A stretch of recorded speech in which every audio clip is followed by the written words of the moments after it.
Hello mga guys! Nagluto nga pala ako ng chili garlic oil. Ang ganda ng consistency, ang sarap. Madali nga lang palang gumawa nitong chili garlic oil na to. 50 pesos na bawang at 50 pesos lang din na siling pula. Pinagsama ko nga lang sa food processor ang bawang pati na rin ang sili. At nilagyan ko na rin ng mantika. Saka ko siya i-blend. Kakailanganin pa nga rin natin dyan ng oyster, suka, asukal, betchin, paminta at asin. Ang tips ko nga lang sa inyo kapag gagawa kayo ng chili garlic oil, mahinang apoy nga lang dahil mabilis masunog ang bawang. Mabilis nga lang pala tong maluto, siguro nasa 30 minutes lang. Hindi na nga ako makapaghintay kaya niluto ko na rin yung siomay na nasa ref. Ewan ko ba, lately nagiging mahilig ako sa maanghang. Hindi nga nakukumpleto yung pagkain ko kapag walang chili garlic oil.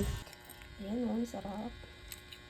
Ang sarap naman kasi talagang partneran ng chili garlic oil ang siomay. At kahit anong pagkain, mapaprito man yan o sabaw, masarap talagang partneran ng chili garlic oil. Gagawa na nga lang ako ng panibagong video kung paano ko niluto tong chili garlic oil ko. O siya mga guys, hanggang dito na lang. I-enjoy ko muna to. Maraming salamat!